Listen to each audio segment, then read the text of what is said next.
ഇനിയിപ്പം നമ്മളത് മനസ്സിൽ വെച്ചോണ്ടിരിക്കണ്ട. ബൈജുവിന് പറ്റിയൊരു പെൺകെട്ട, അതൊരു അറിയാം. ബൈജു അത് അവള് നല്ല കുട്ടിയല്ലേടാ. മനോഹർ അവളും തമ്മിൽ അളിയാ ഇത് പക്ഷേ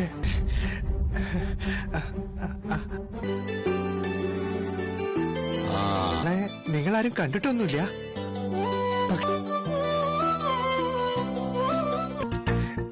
അളിയാ അന്ന് എന്നെ ഒന്നിര അവളാ അവക്കെന്നെ ഭയങ്കര ഇഷ്ടാ. ഒരുങ്ങിയ ദിവസം കൊണ്ട് നീ ആ പെൺകുട്ടിയുടെ മനസ്സിനങ്ങ് ഇടിച്ചു കയറിയല്ലേ. തല്ലിയെന്നൊക്കെ പറഞ്ഞപ്പോ ഞാൻ അവള് കുറച്ച് ബോൾഡ് ആണെന്നാ കരുതിയത്. എന്താ കുട്ടി? ഓ ഓ മീനു. എന്നാ പിന്നെ ഞാൻ പറഞ്ഞങ്ങ് മറന്നേക്ക്. വേണ്ടാന്ന് പറഞ്ഞ് ഉറച്ച തീരുമാനം എടുത്തിരിക്കുക. സാധ്യത എടാ നീ ഒരു ഡേറ്റ് വിളിച്ചു പറയട്ടെ. ആഹാ അത് ശരി. അപ്പോ വർത്താനം അളിയ പറയുന്നത്. ഞാൻ അളിയനെയും കല്യാണിനെയും കൂടുതൽ ആലോചനയില്ല. പെണ്ണ് കണ്ടാൽ ഉടനെ ചടങ്ങ് നടക്കും.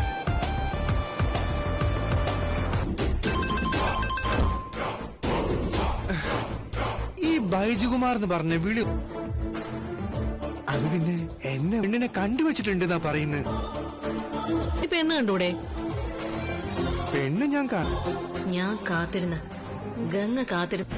ഹലോ അല്ല ഞാൻ പെണ്ണിനോട് ചോദിച്ചിട്ടില്ല. വേണ്ട, നിനക്കിഷ്ടമാണ്. നിന്നെ പോലെ ബുദ്ധ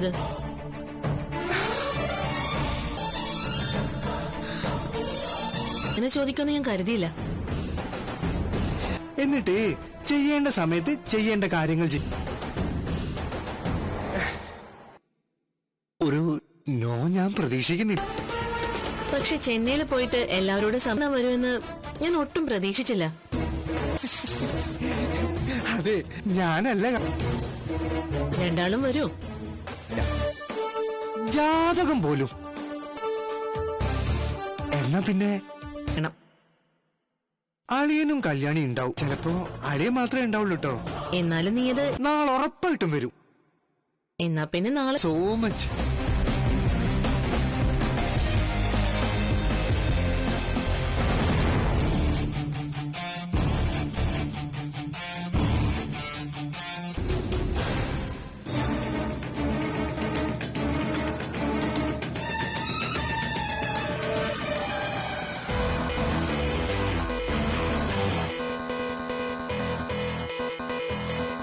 കല്യാണിയും കാണില്ലേ? കിരൺ എന്തായാലും ഉണ്ടാവും. ബുദ്ധിയും ശക്തിയും ഒരേപോലെ ഉള്ളവനാണ് കിരൺ. ആവില്ല. നീ ഒരു കാര്യം മനസ്സിലാക്കണം. അന്ന് തൊട്ട് നിന്നെ ഇവനോട് പ്രത്യേകം പറഞ്ഞത് പെണ്ണ് കാണുന്ന സമയത്ത് മാത്രമേ എന്നെ കാണുന്ന കിരൺ എന്തിനാ പേര് മാറ്റിയെന്ന് ചോദിച്ചാ എല്ലാ പഴുതും അടച്ചിട്ടാണ് ഗംഗ ഇത് ശ്രമത്തില ഞാൻ. പിന്നെ നിനക്ക് നോക്കിയേ, ഞാൻ വളരെ നിസ്സാരമായിട്ട് കരുതിയാണ് ഈ നണിയും പ്രൊട്ടക്ട് ചെയ്യുന്നത്. രക്ഷപ്പെടുത്തി അവനെ ഹോസ്പിറ്റലിൽ എത്തിച്ചപ്പോ പോലും ഒരേ കിടപ്പായിരുന്നു. നമ്മളെപ്പോലെ തന്നെ ബുദ്ധിയും സാമർഥ്യവും ഉള്ളവർ ഏറ്റവും കൂടുതൽ ആഗ്രഹിക്കുന്നത് അവന്റെ ബോസുമാരായ കിരണും കല്യാണത്. അവിടെ കഴിഞ്ഞിട്ടായിരിക്കുമല്ലോ നീ ഇങ്ങോട്ട് വരുന്നത്. ഇങ്ങോട്ട് എനിക്ക് മാറി നിൽക്കേണ്ടി വരും. എന്നാലും നീ എനിക്ക് വേണ്ടി ഒരുപാട് റിസ്ക് എടുക്കുന്ന വിധം നിനക്ക് ഞാൻ തന്നിരിക്കും. വലിയൊരു പിന്നെ എന്റെ പശ്ചാത്തലം അത്ര മെച്ചമൊന്നുമല്ല. നിനക്ക് വേണ്ടി കോടതിയിൽ വരും. പിന്നെ ഒളിവിൽ കഴിയുന്ന നിന്നെ ഒരു പോയി തുടക്കിടാൻ പോകുന്നേ കിരണിന്റെയും കല്യാണം.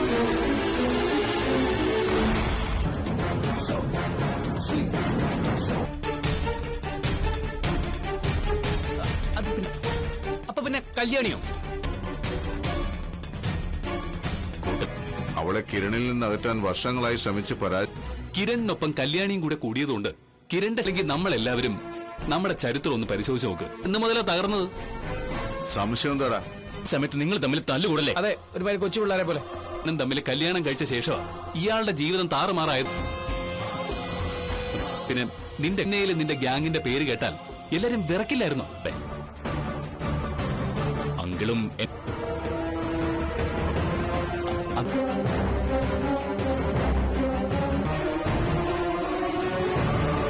ഇല്ലച്ചനവൻ പഠിക്കാൻ പോകാൻ എനിക്ക് സംശയമുണ്ട്. അങ്ങനെ അവൻ പല കിരണും കല്യാണിയുവാ. ബൈജു എന്ന കോമാളിക്കൊപ്പം കിരണും കല്യാണിക്കില്ല. അവളൊരു പെൺപുലിയ.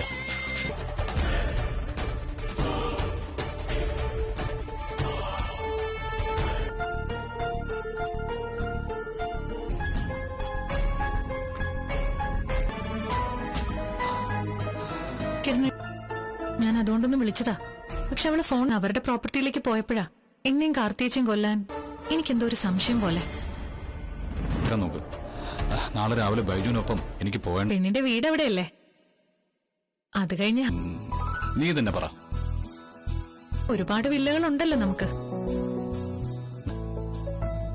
ആ മീനാക്ഷിക്ക് ഇഷ്ടപ്പെട്ട സ്ഥലം. അതുപോലെ തന്നെ ബൈജുനൊരു പ്രൊമോഷൻ കൊടുക്കണ്ടേ?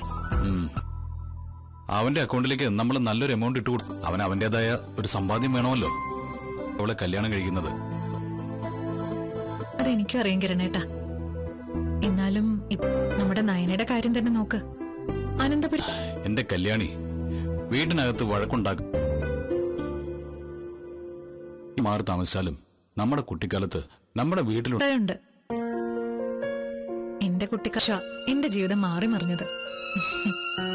തൊഴുത്തേ കിടന്ന ഒരു പെൺകുട്ടിക്ക് ചെറിയൊരു സൗകര്യം ആണിന്റെയും പെണ്ണിന്റെയും ജീവിതം കൂടുതൽ മെച്ചപ്പെടുകയും ചെയ്യും. മുരടിച്ചു എനിക്ക് കിട്ടിയത്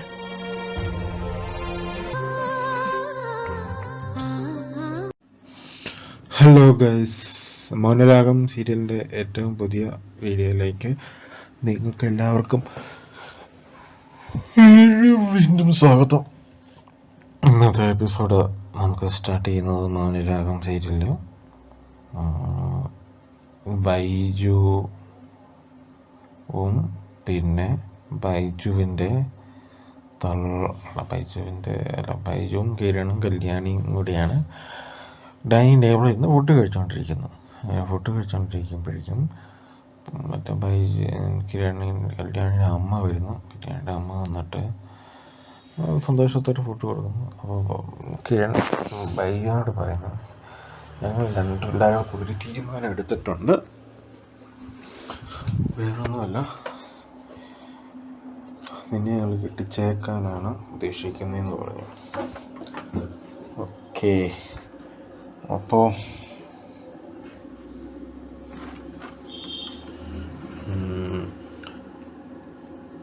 കെട്ടിച്ചേക്കാന്ന് തീരുമാനിക്കുന്നു പറഞ്ഞു.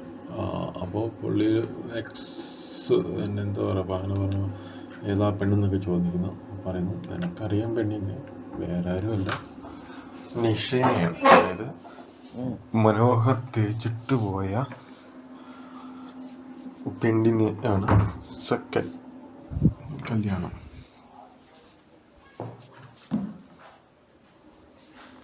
അപ്പോൾ ആ ഒരു സംഭവമാണ് പറയുന്നത്. അപ്പോൾ ബൈജു പറയുന്നു, ഞാൻ അതിനെക്കുറിച്ച് പറയാനിരിക്കുകയായിരുന്നു. കാരണം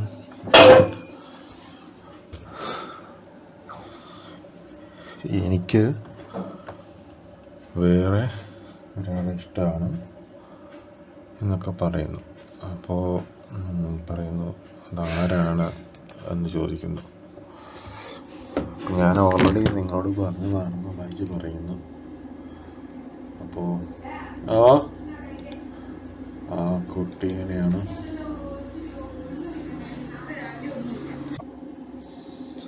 അപ്പോൾ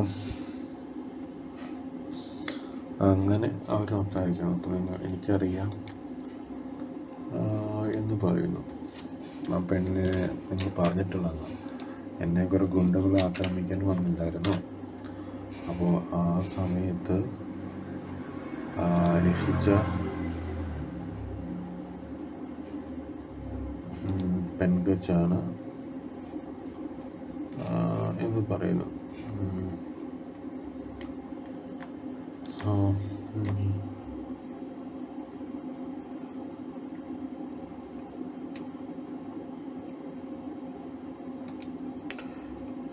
എന്നിട്ട്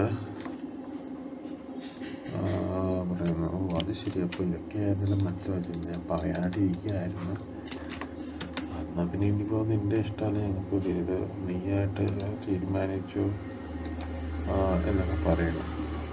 അങ്ങനെ അതിനെക്കുറിച്ച് സംസാരിക്കുന്നു, കാര്യങ്ങളാക്കുന്നു. അങ്ങനെ പിന്നെ ഞാൻ അവളോടൊന്ന് ചോദിക്കട്ടെ, നീ പറഞ്ഞിട്ടുണ്ടോ ചോദിക്കുന്നില്ല, ഞാനിതുവരെയും പറഞ്ഞിട്ടില്ല. പറഞ്ഞിട്ടില്ല. പക്ഷേ അവൾ ചെന്നൈയിലാണ്, ബിസിനസ് ആവശ്യത്തിന് വന്നേക്കാണ്. ഇപ്പോൾ പൈസക്കാരിയാണല്ലേ, പൈസക്കാരിയാണ് എന്ന് പറയുന്നു. So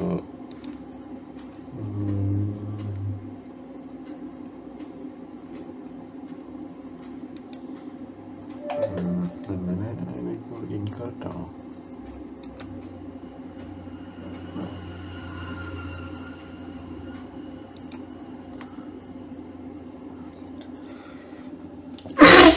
copyright. എന്നിട്ട് അതിനെപ്പറ്റി നോക്കിയിട്ട് ബൈജു, നമ്മുടെ പുള്ളവളുടെ പേര് മീനാക്ഷി എന്നാണ് പറഞ്ഞേക്കുന്നത്. മീനാക്ഷിയെ വിളിക്കുന്നു, അതായത് സ്റ്റെഫിനെ വിളിക്കുന്നു. അപ്പോൾ സ്റ്റെഫി സന്തോഷത്തോടെ കാര്യങ്ങൾ പറയുമ്പോഴേക്കും പറയുന്നു, അപ്പോൾ മനസ്സിൽ വരുന്നു ഞാൻ ഉദ്ദേശിച്ചത് തന്നെയാണ് എന്ന് പറയുന്നു. നീ എൻ്റെ ചൊൽപ്പടിയിലേക്ക് വന്നല്ലോ എന്ന് പറയും. അപ്പോൾ എന്നാ കാണേണ്ടതെന്ന് ചോദിക്കുമ്പോൾ നിനക്ക് തന്നതാണ്, ഞാൻ നാളെ തന്നെ വരാം, എനിക്ക് തന്നതാണ്, നാളെ തന്നെ വന്നേക്കെന്ന് പറയുന്നു. അപ്പോൾ എന്നാൽ ശരി, നമ്മൾ ആരൊക്കെ വരുമെന്ന് പറയും, പറയണമെന്ന് പറയും. വേറെ ആരുമില്ല, എൻ്റെ അളിയൻ മറ്റേ പുള്ളീന് വരുന്ന കിരൺ മാത്രമേ വരുന്നുള്ളൂ എന്ന് പറയും. അവർക്ക് ഓക്കെ ആണെങ്കിൽ പിന്നെ പ്രശ്നമൊന്നുമില്ല എന്ന് സംസാരിക്കുന്നു.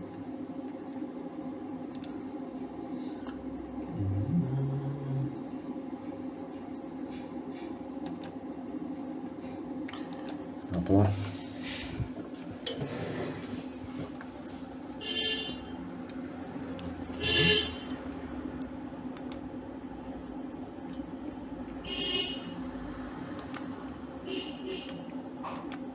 എന്നിട്ട് അത് കഴിഞ്ഞിട്ട് പിന്നെ കാണിക്കുന്നത് നമ്മുടെ ബൈജു അല്ലല്ലോ,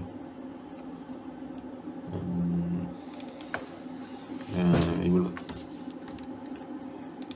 അവള് ഇവിടെ ചെല്ലുന്നു.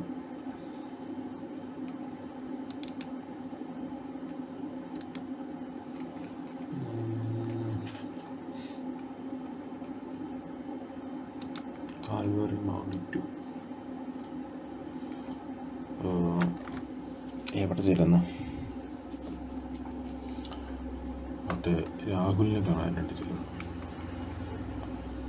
രാഹുലിനോട് ഇതൊക്കെ പറയുന്നു. അതാണ് പിന്നെ